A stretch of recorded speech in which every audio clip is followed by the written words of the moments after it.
Hello, everyone. Welcome back. Welcome back to the final install on this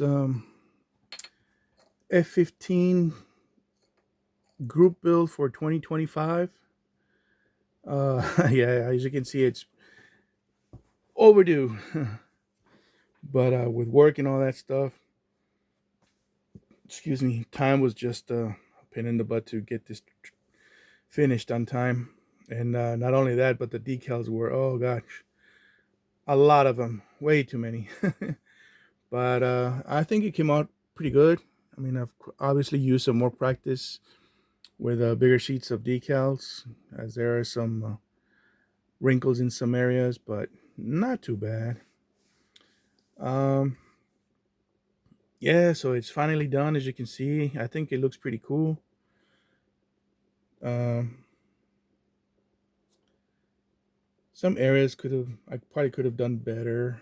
I think maybe, but it's done. I do still need to uh, fix this one here, this pro or antenna, whatever, because it broke off on me and I glued it back in place. But yeah, I can see that it's not aligned, so I have to break it off again and do it right. I had lost it, but I ended up finding it by chance, so I lucked out on that. Um, the problems that I had with this kit while I was putting decals on was the canopy. It kept breaking off, and but I put it back in place with a little bit of super glue, and it's fine. The one thing that I was using to put it in place that I ordered from Temu was this stand here, as you can see on the side. It rotates, and it actually did pretty good. Helped me out a lot. Um, it's adjustable, but I'll probably do just a haul video on all the junk that I got from Temu during December, January timeframe. Well, yeah, December I think. Um, got a lot of kids, but anyways, I'm going off topic here. So yeah, uh, decals were plenty. I didn't use some of the smaller ones because I mean, with all this digital camo stuff, you really wouldn't need them. I guess I could. I'll probably just use those on a kit that has less decals like this one. You know, the more basic uh, paint schemes on the F-15s. That way they can stand out a little bit more. But it's done. Thank gosh. Um, I still need to paint this here on the side because I used. Here, let me show you. Give me 1 second. So I used the decal set from Revell, and these were pretty good. And I also used decal adhesive for some of the decals that were being stubborn. Of course, the ones for the positioning lights here, or yeah, I had to cut them in half so I can put it uh, on the top and bottom because they just wouldn't conform to the curve going around and folding around the wing. So I gotta paint that edge the same color. Same thing with the other side. But other than that, all the other ones went on pretty good. Like I said, some areas like you probably can see there. I'll get close-ups here in a second. Uh, some of them didn't conform too well, so they kind of had like a little wrinkle air pocket. Some of them I fixed up, but there's some areas still that, yeah. And the what am I trying to say here? The rest of the decals, like all these little smaller ones, those on went fine with no problems. These I had a little bit of issues with, but they conformed after a little bit of messing with them and using some of the decal adhesive to help them stay in place. Uh, for this, on the sheet, the decal instructions, they show this in the picture without the green. but on other areas, books, magazines, whatever, it does have them at this. So I ended up painting it uh, with this color here, since I didn't want to use the lacquer color that I bought from Mr. Hobby, yeah, which was the Aqueous 63. Pretty much the same color, so yeah. And then of course all that's decal. Let me see what else. The one thing that's good about these decal, the decal set, is that it came with like a couple sheets of extra decal just in case you mess it up or tear some areas down. But I'm just gonna leave it as is. There's some like one area right there where I messed up the decal and it tore off a little bit. And let me see if I can zoom in without stopping the video. Yeah, okay, cool. So yeah, you can see right there in the middle. And but it was pretty much a straightforward build. I didn't really have too many issues with the fit. Um, Let me stop this real quick. The parts that I was also afraid that might fall off were the pitot tubes, but those stayed in place, so that was pretty cool. Another area that you can see, well, you can see it from here, is that there's a little bit of glaze in here, or like dried floor polish, maybe, I don't know, but I'm not gonna mess with it no more. Because this part here, and of course the what do they call it? Can't even think right now.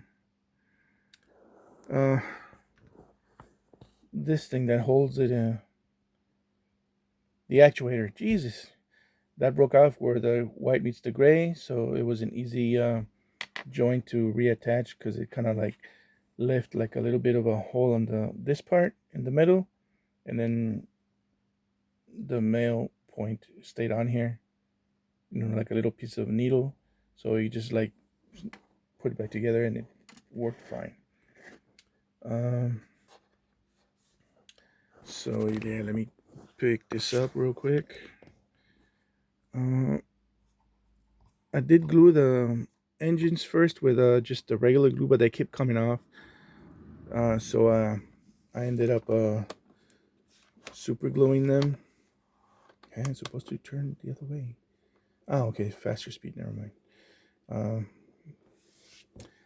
The cone. Oh, let me just move this out of the way. This area here, it looks a little bit dirty. Now I was tempted to repaint it, but you know what? I left it like that because it looks pretty realistic. Dirt and grime from the airmen, or in this case, the Japanese air self-defense crew. Doing their work on it, and yeah. So I don't think it looks bad. I even left a little paint that came off there. Figured it looked realistic as well. I could have painted it, but I just left it like that for a little bit of weathering. Um, Also, let me see. Yeah, you can see that the engine cans aren't really well fitted, but you can't really tell unless you look hard enough. So I left it as were. I got a couple more kids that I can practice on to improve the fit. And what was I gonna say? Oh yeah, inside here, the machine gun barrel, the muzzle, I used fine needle hypodermic needles for that. You can't really see it, but hold on a second. Let me stop this thing again. But let me see if I can zoom in on it. Oh, don't want to break it now. Let me see. Yeah, so you can kind of see it's a little bit more the hole's pronounced, but yeah, it doesn't really do much. Oh, guess I gotta, can't even see that with naked eye, but that I guess I should paint. But honestly, I'm probably just gonna leave it like that. I'm done with this bird. We'll just have to improve on the next one. Hold on, let me go back. Um, so this is the underside.